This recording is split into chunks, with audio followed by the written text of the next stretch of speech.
Hello? There we go. Okay. So, hello. We have this panel on the state of media and internet concentration in Africa and Europe. I'm Anna Bizberge. I'll be chairing this panel. So here we have in the room with us Tokunbo Ojo and Ely Luthi. Tokunbo is from York University and Ely Luthi from Università della Svizzera, Italiana.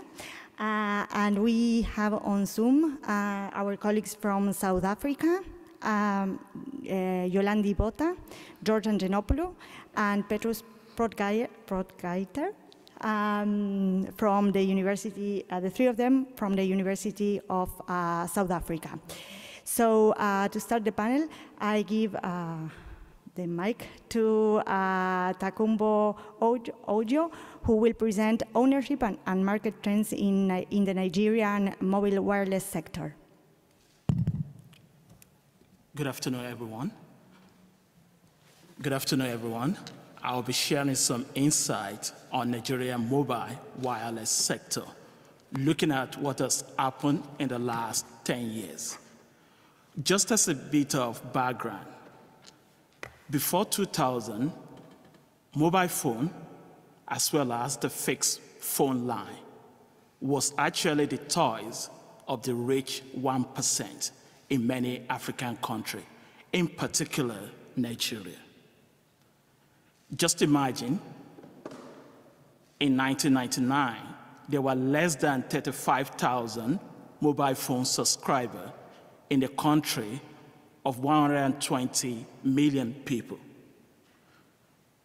At this same time period, the telecom industry was actually under the government monopoly, and there was really nothing being done, so the system was inefficient, regardless as useless.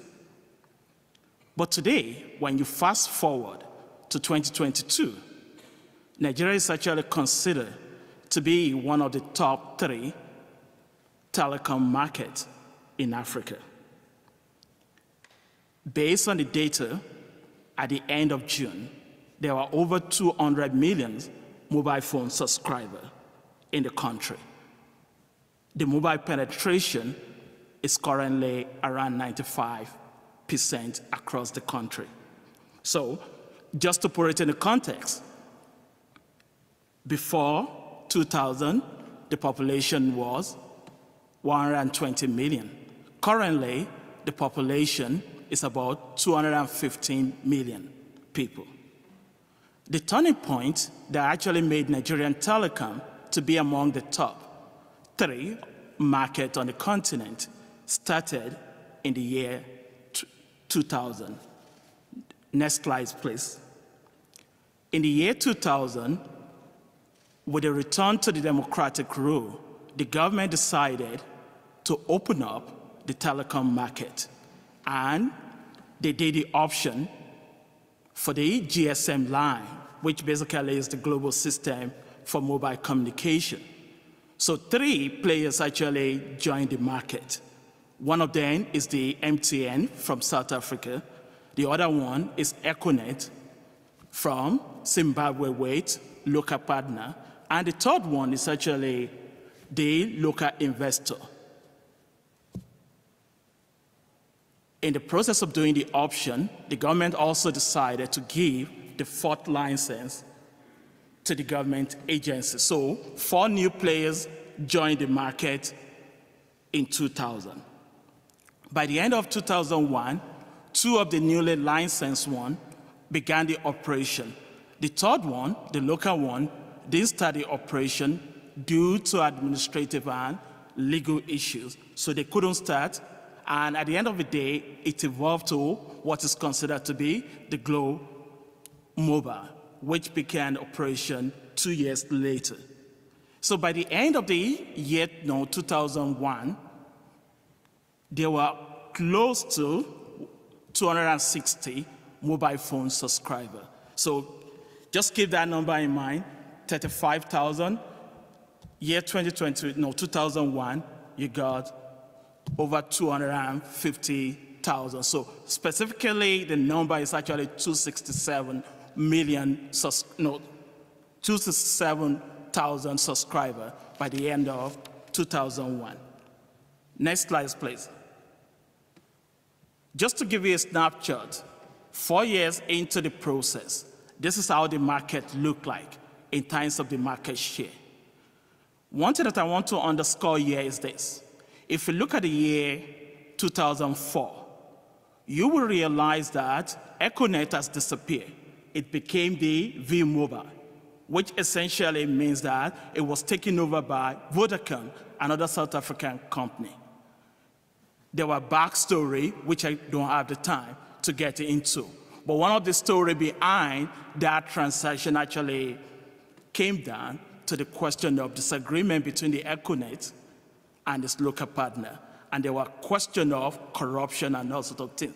But essentially, things changed. So let's fast forward. 18 years after that, 2004. Next slide, please. There are still 4 players in the market: MTN, Glow Media, Airtel, which is the original Econet. So in the space of 9 years, Econet moved, became Zen. Then 2010, Airtel became the new player. So change of ownership between one company. In the year 2007, the 4th player joined the market.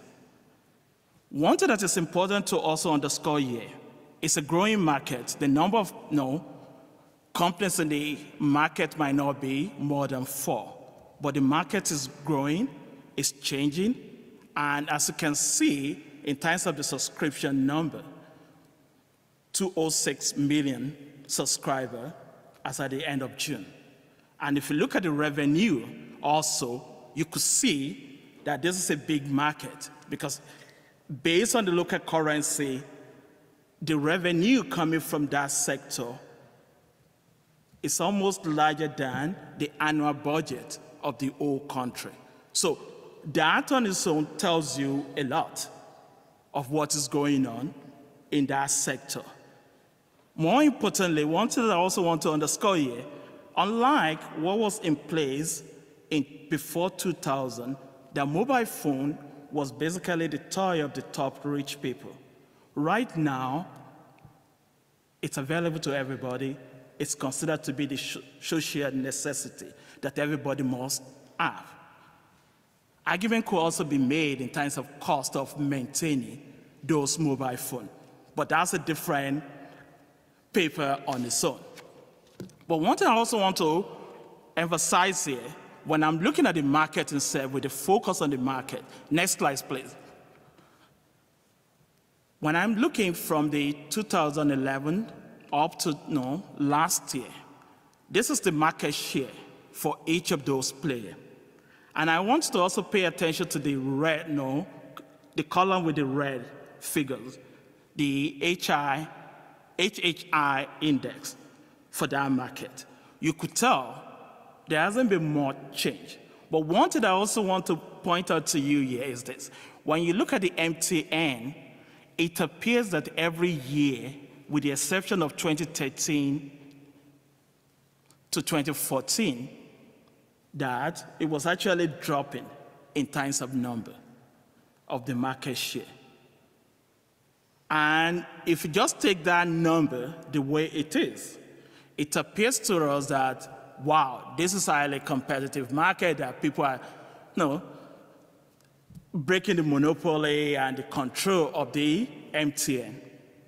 But there is more to the story than what that picture tells us. Because the more the journalistic instinct in me further question that number. Next slide, please.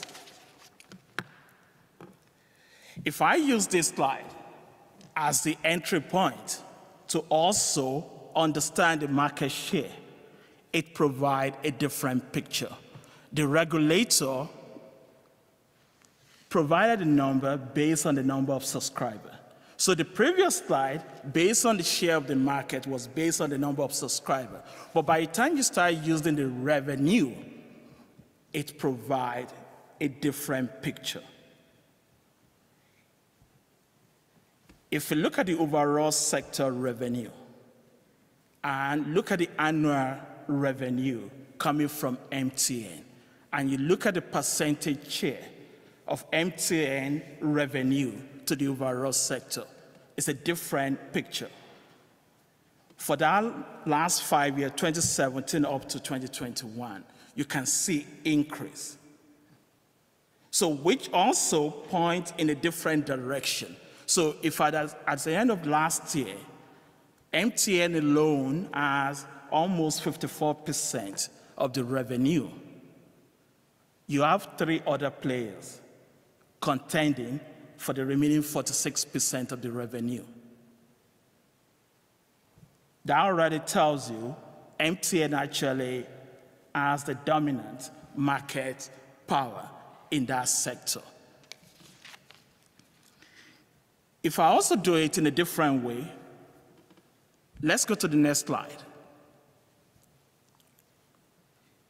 If we sort of put it, okay, let's take the HHI index. There's no question this is a highly concentrated market. But if you stop playing around and, okay, let's just take the market share that the government has provided. 3 companies actually combined together had known almost 94% of the market share in 2021. In the year before, if I go back to 2011, those same companies, the same 3, had 83.4% of the market share. So just looking at the number straight up on paper presents a different story, but the more you dig into it and play with the number, it shows you other aspects of what is taking place in the market. And this is actually crucial on many levels, because if you just take the information on the face value, we might see a different picture. But the more you dive down and sort of question it and asking further questions, it provides a different sense of information. And I'm saying this for a number of reasons. 2 of those companies are publicly traded. Their information are readily available, MTN and Airtel. The Glo and the 9Mobile, their information are not readily available. So if I'm to make excuse for the regulator why they were using the number of subscribers, it could be because those information are not readily available. So as a result of that, they've given us a snapshot of the number of subscribers, but the revenue start telling you a different story. If I'm also using what the regulator have put in place, the sector is governed by the Communication Act of 2003. But in 2017, they came up with competition practice regulation. And based on their own provision in that, it's clear if I use the revenue that there needs to be action in terms of the dominance of MTN. Yes, they have been studied by the regulator. They drew their conclusion. So the last study that was done by the regulator was done in 2012. And they also affirmed that MTN had a dominant position in the market. But what they did, which also provided a way out for the MTN, was basically limiting it to the voice sector, not combining the data part of it. And that provided them the easy way out to not take action. Now, if we fast forward 10 years after their studies, and if this margin is growing, would there be an action? Your guess is as good as mine at this moment, whether there will be an action or not. But from where I'm sitting, if indeed the market is highly concentrated and the market is still in the young stage and is still growing, what I see going forward is either no, MTN continue to rise the way it's rising, because on one end it has the first mover advantage in that market. And that first mover advantage in the market has provided it the opportunity to lay certain infrastructure in which they've invested, and that gives them advantage over the other players in the market, which is where, Guy's presentation in the morning was quite interesting on many levels, because all those infrastructure being put in place by the private sector providing more opportunity of having a say, and also being able to put the regulator far away from there. Because on one end, if you invested on the infrastructure, how much say does the regulator have to tell you, okay, well, you need to share those infrastructure with other players in the market? It's extremely difficult. It's doable, but it's also one of those tough conversations that you must have. In the interest of time, I've seen the sign that I only have 1 minute. My thought is this: the future looks bright in terms of the growth of the market. The future actually have a big question mark, and it's also one of those that I cannot predict, but I can say MTN has the control of the market and is not willing to leave the market, because on one end, it started out as a subsidiary of a South African company, but now it has established itself not just only as a subsidiary, but now fully incorporated into the Nigerian stock market as an independent entity.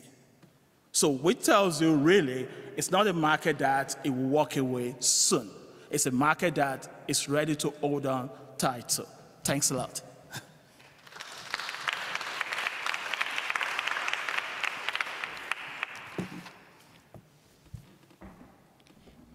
Okay, so let's move to the Zoom now.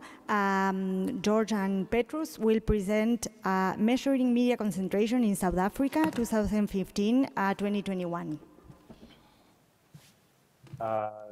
Thank you. I'm just going to start the presentation. Let me just see, and it's going to autoplay, so let me see if that works. Good day from South Africa. It's a pity that we cannot attend the conference in Canada, but we are pleased to have this opportunity today to participate by means of this virtual presentation. The South African research team members are all from the University of South Africa and include myself, Yolandi, Botha, George Angelopulo, and Petrus, Potgieter, representing the Departments of Communication Sciences and Decision Sciences, respectively. I will begin today's presentation by elaborating on some of the characteristics of the South African media measurement landscape, followed by George, who will outline further characteristics. Petrus will present our data to date and take the discussion to its conclusion. We will all be available for questions and discussions at the end. We want to cover 3 topics in today's discussion. The first is to describe the data that is available in South Africa and indicate why we use the data that we do. Secondly, we will identify the concentration trends in the sectors that we have measured up until this point. And thirdly, we want to make an observation on the compatibility of data reporting on the GM ICP platform. So let's begin by looking at the data that's available, where it comes from, and why we select the data that we've used. There's a broad array of research and data available on South African media, audiences, and media revenue, primarily advertising media revenue. Looking at available metrics from the focus perspective of media concentration, however, the useful data gets narrowed down with 3 specific characteristics. The first characteristic can be described as transition and stasis, 2 sides of the same coin. The previous international media concentration project and the current project are both longitudinal, so it's important to consider the data trajectory from the first original findings a few years ago through to the current period and into the future to the completion of the project. The one characteristic of the data that is most evident is how comprehensively it's changed. At the time that we began our review of media concentration a few years ago, the primary data source that we have used was AMPS, the All Media and Product Survey. which we used to derive most of our data across sectors. AMS was globally unique. South African marketers, advertisers, media and media owners collaborated to create a single unified data source for everyone across their allied industries.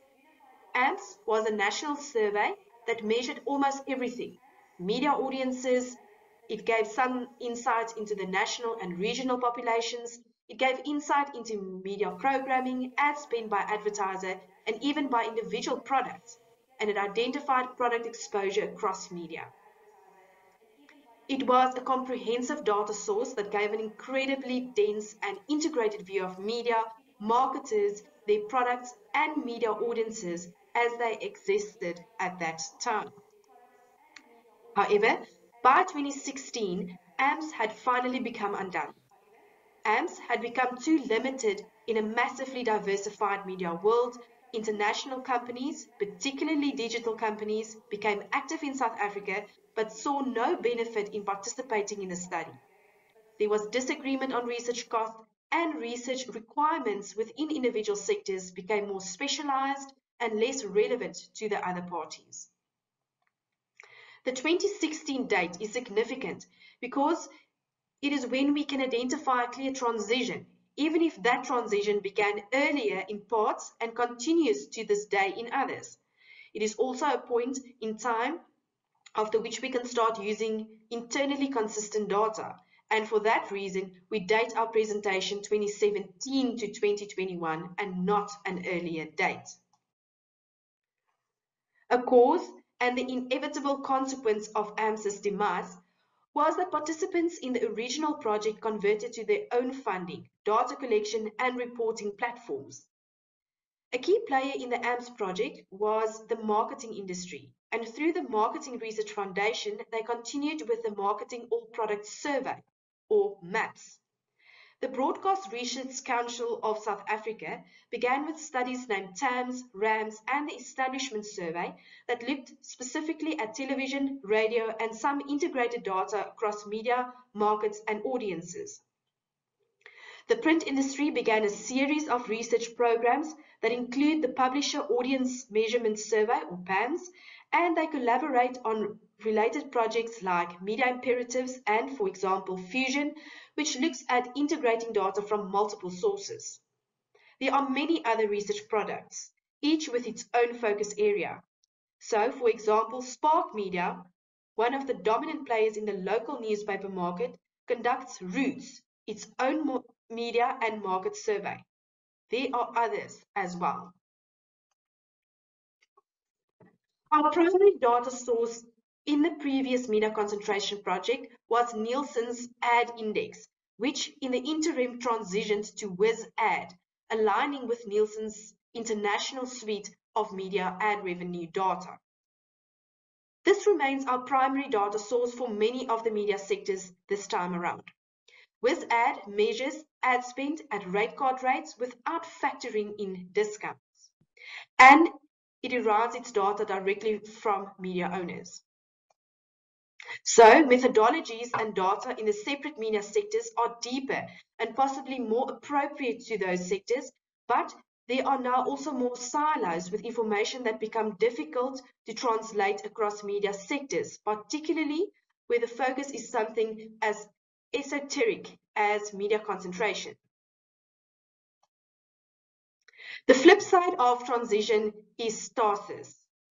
The main driver of media research in South Africa was and still is chasing the money. Most media research platforms are created and sustained to identify markets and market opportunities. The pursuit of ownership and concentration information by industry, academia, or government was and remains sporadic at best. Having noted transition and stasis, it's also important to recognize innovation in the array of available media research platforms. Over the past few years, there's been a lot of innovation in media diagnostics.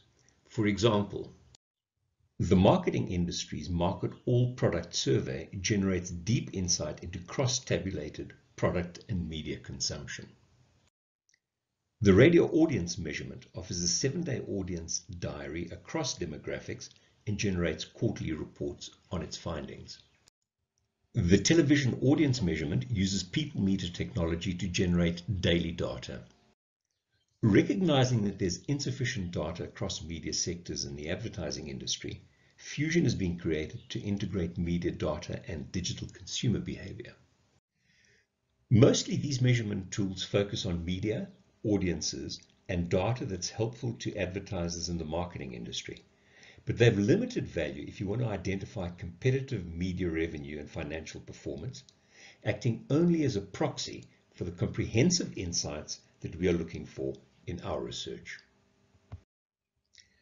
Turning to digital and alternative content delivery platforms like multi-channel video or online video services, innovation is also evident.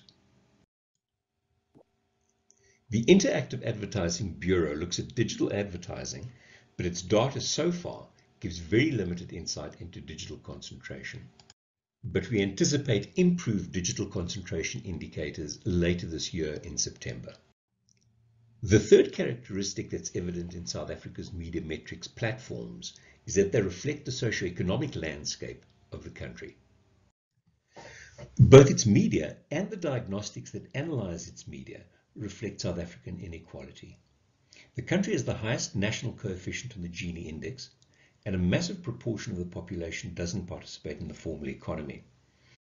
Socioeconomic inequality is reflected in South Africa's media landscape.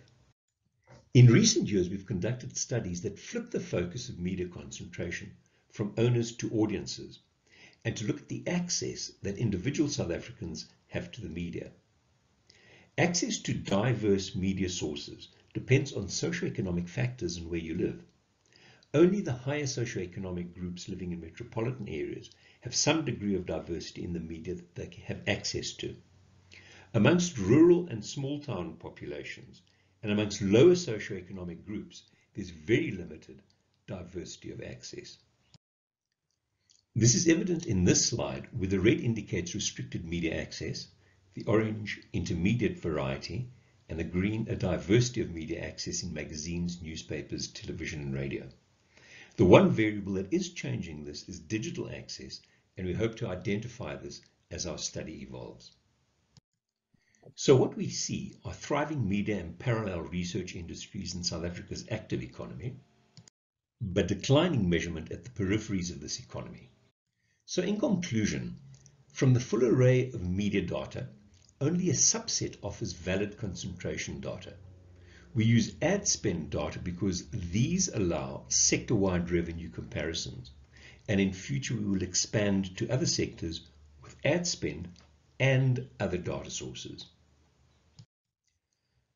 Concluding our discussion on South Africa's media information resources, we now turn to concentration trends in the sectors that we have so far been able to assess from these resources, and Petrus will take over this discussion. Thank you. So I hope and trust that you are able to hear me. As George and Yolandi have described, we have used quite high quality ad spend data for the traditional media sectors. So the first sector that we looked at is broadcast television. So we needed to make some assumptions, and I'd like to chat a bit more about the data later. So we looked at the free-to-air broadcast situation. It's relatively stable. There are essentially two players, ETV, the Hoskins Group, and the South African Broadcasting Corporation. And there the situation is stable. In all of these slides, the 2022 numbers are, of course, numbers for the year to date. That is why they are somewhat lower than in the earlier years. So if we look at the actual concentration, we see that the SABC is still taking the lion's share of the broadcasting TV ad spend, but ETV is quite a strong contender. The SABC has more channels and is available in more locations. So yeah, the situation with regard to concentration of the market is quite stable. In paid television programming services, there are essentially also just two players. It's a big improvement on the previous study where there was just one. MultiChoice, which is part of the South African Naspers group, which is also an international player, especially in emerging market media and online services, has long been the totally dominant player. But as we see from the revenue numbers and from the concentration with regard to ad spend, the share going to the ETV group and its satellite television platform is increasing. It seems to have kind of leveled out in 2019, but it's much better than a completely concentrated market. And here, of course, the picture is already very much muddled by the fact that streaming video is a very large player in this market. And in fact, the competition is between this so-called market and the online streaming market. So multi-channel video distribution. So here we also have the same two players, and the picture is rather similar. So this is now under a bit of contention, and we don't know how we will deal if and when the handover to digital television takes place, because the digital broadcast television, of course, makes room for different kinds of services here, different channels, etc., etc. Broadcast radio is a traditional market which is still quite popular in South Africa, although nowadays a lot of people listen to radio on their mobile phones, either through streaming tools or using phones that actually have an FM radio receptor. Traditionally, before the lockdowns, South Africa was also a very heavy market for commuter radio, because people basically drove to work all the time. That has changed, of course. We have 4 large-ish players in this market. There's a very large presence of the South African Broadcasting Corporation. But in terms of ad spend, it is the largest player, but not completely dominant. In terms of audience numbers, it's a bit of a different picture, as George has alluded, with a lot of the audience not attracting a great deal of advertising spending. So this market is pretty diverse. I'll discuss the indices of concentration towards the end. So moving on to newspapers, this is, as in many countries, more or less a declining market. And this is ad spend for print newspapers. We saw in South Africa about 20 years ago the emergence of tabloid newspapers that kind of boosted the revenue and circulation numbers for the newspaper groups quite a bit. These are not free newspapers, but really, really cheap newspapers that sell for basically less than $0.50. Those are still quite popular, read by people using public transport, for example, and the like. So this market is moderately diversified. Media24 is the biggest player. That is also owned by the Naspers group, which is dominant in pay television and multi-channel video, so pay television platforms and multi-channel video. That's really the big private player in South Africa. So here again, a fairly diversified picture. If anything, the concentration might be slightly decreasing as time goes along. So for online news media, we've looked at circulation numbers because we do not have ad spend numbers there, because the ad spending is going through the international platforms. We have the data as well only for 2021. And there again, we see Media24 in the Naspers group as by far the largest player in online media, and that is definitely the case. They have a premium platform, so they also take subscriber numbers, which we might take into account. So the way these different local platforms work is quite different. So Media24 likes to sell subscriptions. Independent media has much more content for free. So those are interesting and different business models which we see. and there it is moderately diversified. Magazines is a surprisingly strong market in South Africa still. So in many countries during the lockdown period, the magazine market practically totally collapsed. But in South Africa, we even see there over the period of the study that the top 4 players have changed. So Ramsey Media moved in as one of the top 4 players, and Caxton Media dropped out. This is again a market in which Naspers Media 24 group is completely dominant. So I should say to our Mexican friends whose talk I attended earlier, that if you think Mexico is concentrated, you should come to South Africa. So it is nevertheless moderately diversified if we look again at the distribution of ad spend. So I think this will take me to the sector HHI tables. If we look at the different sectors, I've tabulated the HHI numbers for the study period based on ad spend. You see broadcast television is pretty stable. Pay TV is kind of decreasing. Multi-channel video is kind of decreasing, but at a high level. Broadcast radio, the HHI index is low. For newspapers, it's low. For online news media, it's low. And for magazines, it is low as well. So there is the general trend.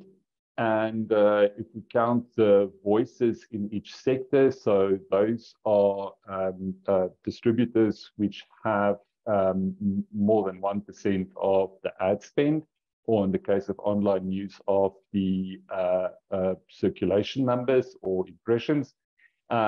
It's really small in everything related to television.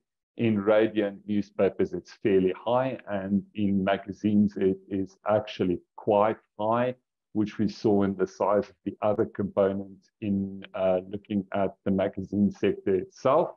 So the number of voices is pretty stable, and based on that, we're also able to calculate the NOAM index, which does not offer a very different picture from the HHI index. So the observations that we draw from this is essentially, if I can say what we have is we have data that is compatible with the data that we collected for the earlier study on media concentration. We have not yet worked out quite how to glue these data to the old results, but the general observation, which I would like to emphasize, is the third one. Generally, the cheaper the media, the greater diversity. And I think this ties into the remark by Ali Noam in the opening panel that basically if you have, if it requires high investment, there's going to be a lot of concentration. In the sectors that we identified as of significant concern in the previous studies, that's broadcast television and multi-channel video, there is slowly declining concentration. I should say that this is the case in many other sectors, which we have not completed and included in this talk. This is, for example, the case for internet access, for telephony, and other things as well. So we are busy collecting other data on online services because that is obviously something of great interest to us. And what we are also doing is working through the company report data for the publicly listed companies that are of concern in the access market. So as our presenter from Nigeria observed, one of the problems is privately held companies where it is very difficult to get the data. And also that data is reported in inconsistent ways.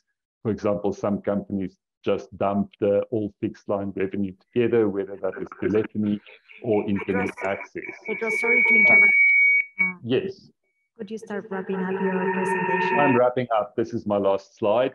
So what we're doing in this data is we are processing literally thousands of titles of ad spend data, and there are many small adjustments required for that. And what I would just like to put out there is that we find it a little bit difficult to integrate this into the Project Excel spreadsheet because when we add things to the spreadsheet, we're afraid that we're going to have to come back and change a lot. So for us, that's at the moment a little bit difficult. But we've got all our data ready, and I'd like to very much like to talk to other people who have ideas about this. So thank you for your attention.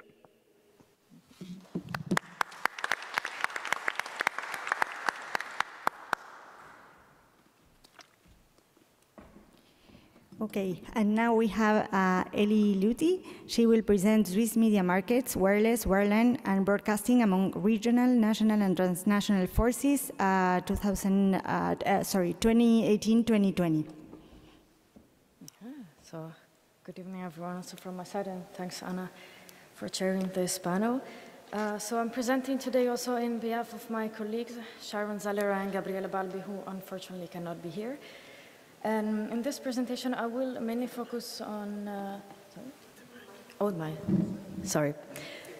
mainly focus on 4 Swiss media markets, which are the wireless, the wireline, the broadcasting, so radio and television. Next slide, please. So we'll start with a brief overview on Switzerland, because the country, as you will see, has some peculiarities that highly impact its media markets. And then I will sum up with some conclusion and some thoughts for the future. Next slide, please. So as I mentioned already in this presentation, but also like in general, to understand the Swiss communication, the internet and media markets, it's very important to know how Switzerland is built and what it looks like. So it is a quite small country, but it still is divided in 26 cantons and has 4 national languages.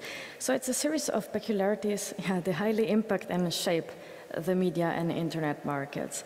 So 4 languages, it's a multicultural country, and really the shape of the markets, especially as it regards all these markets that, in which languages play a relevant role, such as radio and television, for example, clearly can make us see that there are at least 3 or 4 different markets inside the Swiss market.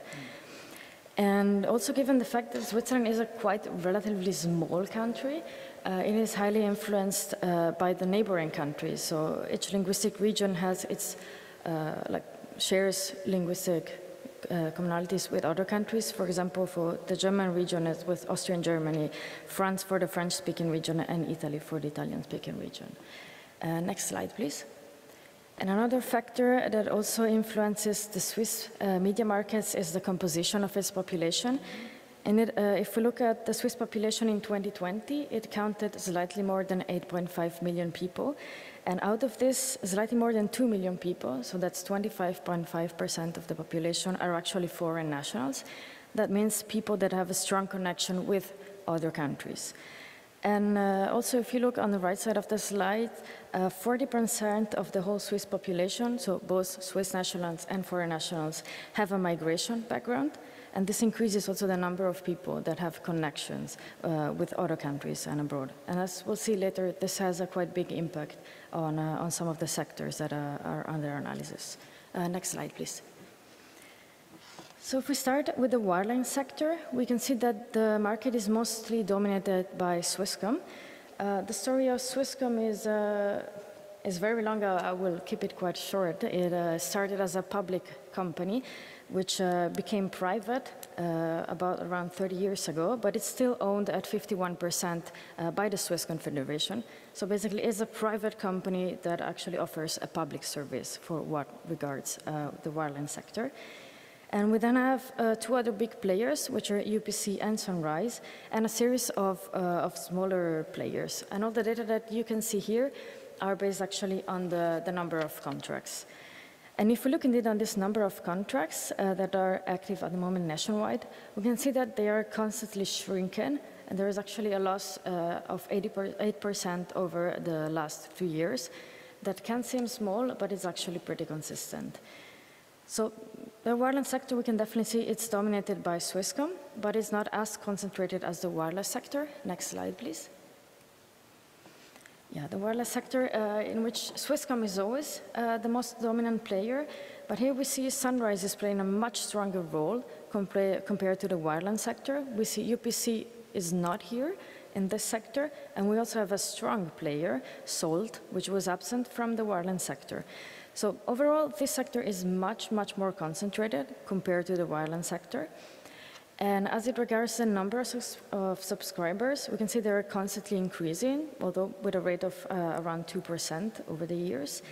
And the same pattern can be seen for the penetration rate, which in 2020 was at around 127%. Next slide, please. So why we like data, and we like, we call in Italian the cake graphs. They tell us a lot of nice things, but there are also plenty of things that we cannot see just by looking at this data. And some of the things, I'll start with the left side of the slide. It's two things that are mainly relevant. So we'll start with this company called Liberty Global. Liberty Global is a British-Dutch-American company that acquired in 2005 the company Cablecom, which is now known as UPC, and in late 2020 it acquired Sunrise. So now creating this company that is called Sunrise UPC. And thanks to this operation, Liberty Global at the moment owns around 25% of the Swiss wireless market and 35% of the Swiss wireline one. So it is currently, this data is for 2020, and right now, the more we look, the more we see that Liberty Global is actually building its way to become the most important player in both of these markets. And of interest is also the international expansion of Swisscom, in particular regarding the Italian market. So in 2007, it acquired Fastweb and is now the full owner of this Italian company. Regarding the wireless market more in specific, so the right side of the slide, of particular interest is the role that is played by smaller companies that you can see portrayed in the slide. They indeed operate in niche markets, and they offer to consumers like comprehensive international phone plans that are much, much more affordable prices compared to big operators, which are mainly Swisscom and Sunrise. And these actually might seem to you not very important, but it actually it is extremely important because of what I mentioned before. 40% of the population in Switzerland has a migration background, so strong connections with other countries. And this means that the possibility to communicate with other countries using international phone plans that are very affordable is extremely, extremely important. And of all the companies that are listed here, only Leica Mobile and Mucho Mobile are independent operators. All the others belong to other players, namely Coop Mobile and M-Budget Mobile belong to Swisscom, while Lebara, Yallo, and Aldi Swiss Mobile belong to Sunrise, which means to Liberty Global. Next slide, please. So we're changing sector and moving to the broadcast sector.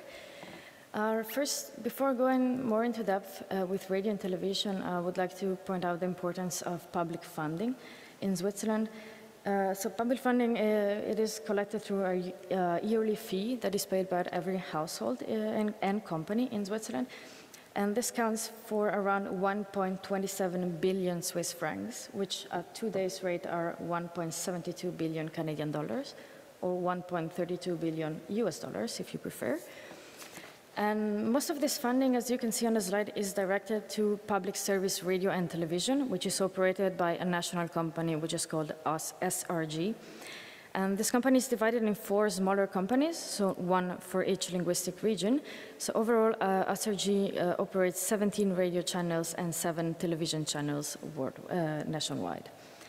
The public funding, however, is not only dedicated to this public service company, it is also dedicated to those private radio and television channels which are considered by the Swiss government as actually playing a complementary role in offering a public service to the Swiss audience, namely for what it regards the news and the focus on more regional topics. So around 2% of this public funding goes also to private radios who meet these public service characteristics, and about 4% go to private television channels who also meet these characteristics. And although the SRG, so the radio public service broadcaster, dominates both the radio and the television market when we look at funding, they have really, really serious competitors when we look at audience here, and the picture is really different. Next slide, please. So as I already mentioned before, in both the television and the radio market, we can actually highlight three different markets, for each of the most spoken languages in Switzerland, so German, French, and Italian. On a general level, for the television sector, these three markets are highly fragmented, especially for what it regards the German-speaking market, that counts for at least 46 channels that were counted in the audience share analysis. There has been a slight gain in audience over the past 3 years for the German and the French-speaking markets. There is a slight increase of around 1%, while we can see in the Italian-speaking market, the audience share is constantly decreasing over the past 3 years. And what is also constantly decreasing in the past 3 years is the audience share that the public service channels, so the SRG channels, represent. That represents usually less than 30% of the audience share for television nationwide. And they still play a quite relevant role in the news hours, but especially at prime time, so usually between 9 p.m. and 11 p.m., they don't play a really strong role. Strong role in this time, so at nighttime, is really played by channels from neighboring countries. And you can see Austria, Germany, France, and Italy play a very important role in this market. And what is also interesting to note is the role that is played by other players, other here meaning non-linear television, which is constantly growing in the past 3 years. Next slide, please. As it regards the radio markets, we can see they're even more fragmented than the television ones, still especially the German-speaking one. You can see 63 different channels. Here, however, the public service channels play a much relevant role compared to the television markets. This is particularly true in the Italian-speaking market, which is also the only market in which private radios have a lower audience compared to the public ones. And also what is interesting to note compared to the television market is that the role that is played by neighboring countries, so Austria, Germany, France, and Italy, is much less important compared to the television market. And also here, same as for the television market, we saw a general increase of audience in the past years. Next slide, please. So to conclude, if we should highlight a Swiss style in what are the telecoms and the broadcasting sectors, we can clearly see that the two main traits, so one is the osmosis and the other one is the interdependence between the national and international markets. So the international dimensions is really relevant in all of the four sectors that have been presented here. Although they're quite clear, the role is quite clear for the radio and television, they also play an important role for the wireline, but in particular for the wireless sector. As it regards also concentration, we can see it's pretty strong in the wireline and in the wireless sectors, while it looked quite weaker in the broadcasting sector. And finally, we would like also to address a couple of problems that we've been facing at the moment. First of all, for some smaller companies, and there are plenty, especially not only in the radio and television, but also in the wireless market, finding data for the smaller players is really difficult because, as also you highlighted, some they don't disclose their data. So there's been also some transparency issues that impede us to find these data. And also there are some difficulties that indeed originate from this international dimension. So for example, for the television market, it's quite difficult to retrace, especially advertising revenues that come from different markets or that go to different national markets. And last but not least, unfortunately, we had some issues with the reliability of sources and citations of the previous project. And unfortunately, some citations were either very, very vague or often impossible to retrace. So it was very hard for us to verify these sources. And also we found out some of them were not very reliable, unfortunately. And also we found, unfortunately, some mistakes in how the data have been portrayed or in how companies in some markets have been portrayed. For instance, in some markets that we haven't presented here, we had some companies listed that actually were not playing in those markets. So this is making also our jobs a bit harder. Next slide, please, and thank you.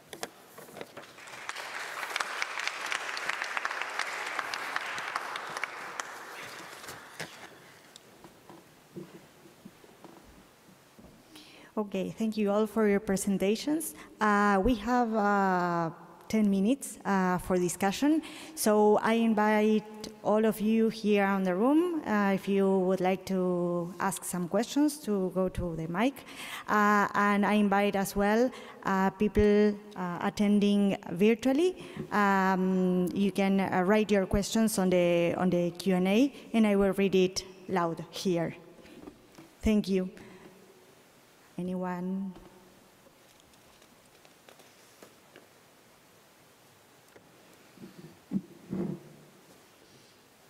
Yeah, go ahead. Thank you. All right.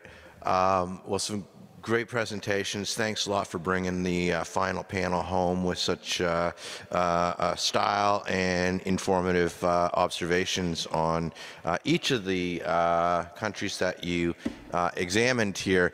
My observations and questions are mostly going to be directed to Ely and to Tokunbo. So first of all, Ely, I thought that was a really wonderful way that you tied together the national and international dimensions for telecoms and the big and small players and how they relate to questions of migration, mobility, and mobile phones. Just beautiful, and it really shows that, even though our central question is about, media concentration getting, higher or lower over time, this is just an entry point through which we can ask so many other questions, right? And the way that both of you revealed, and all of you too, in Yolanda, George, and Petrus, revealed that this question, it really is just one entry point. So thanks a lot for illustrating that so well here, because, as Joseph said yesterday, this can appear at times to be just a wall of numbers. And if it's just a wall of numbers, we're going to fall asleep and we should just go home because it's really boring. Okay, but it's not boring. It's really, really exciting because these numbers and these questions are just these, wow, we're standing on the edge looking out. Now, a question and a provocation. I want to see if I can provoke a little bit of interaction between Mr. Guy Hoskins and you, Tokunbo. So, Guy said earlier on today something, and I've got it in my notes, and I had it saved away for something, but I'll try to remember it and bring it out now, which was, that Facebook kind of threatens to, by laying all these fiber optic cables to and around the continent of Africa, that he threatens to, that it threatens to lay waste to the existing infrastructure on the continent. Is that a fair characterization? Broadly speaking, good, okay. But my response at that point, when he made that was like, well, up until recently, the question is like, what infrastructure was there to lay waste to?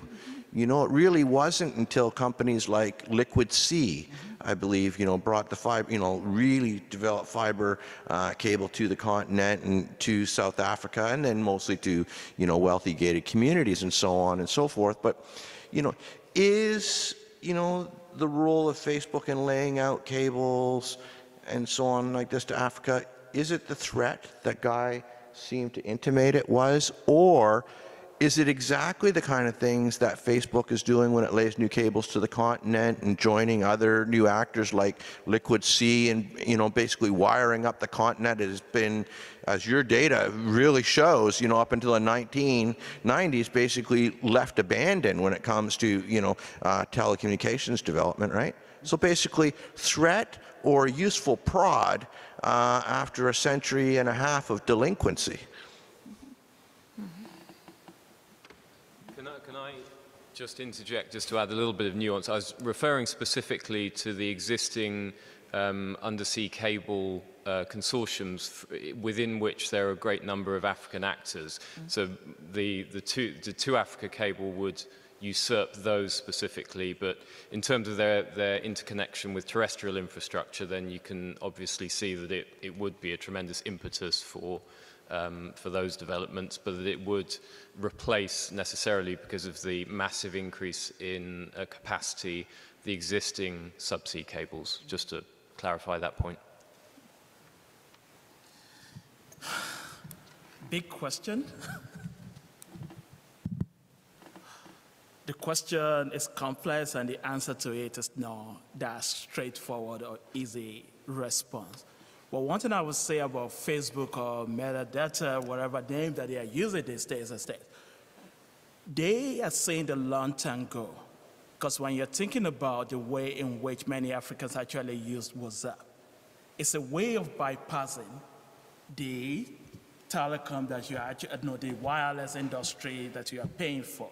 So with the WhatsApp, the data is essentially free.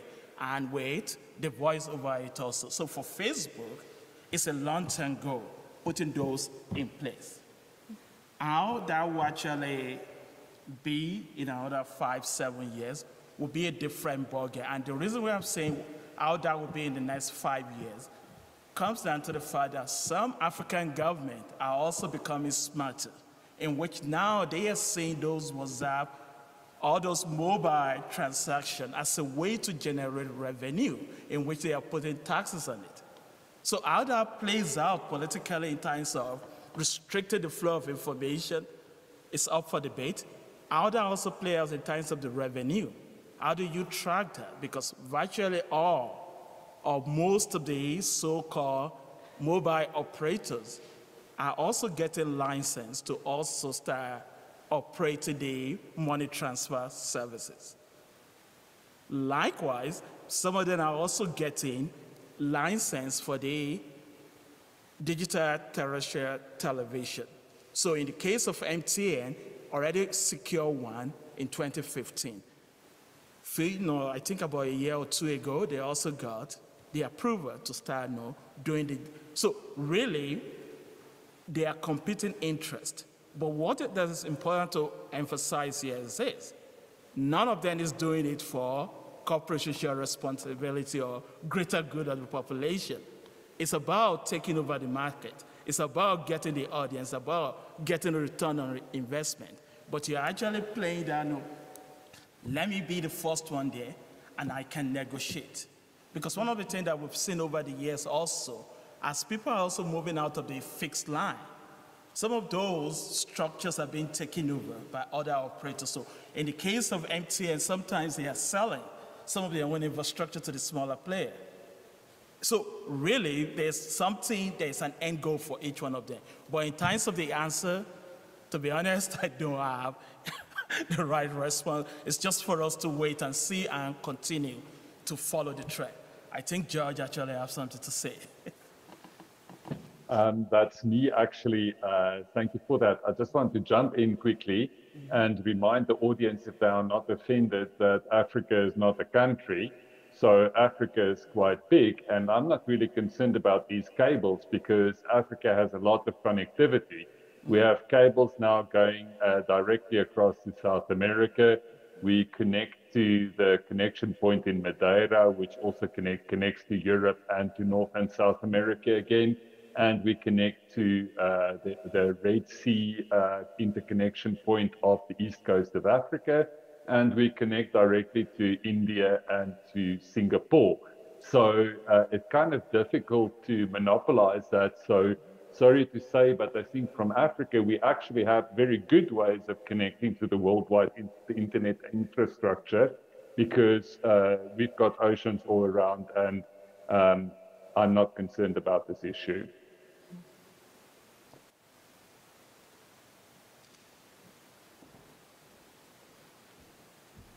Thank you. Is there someone else willing to ask some question to this panelist? Someone attending from the Zoom? Okay. If we don't have any further questions, we give a big applause to the panelists.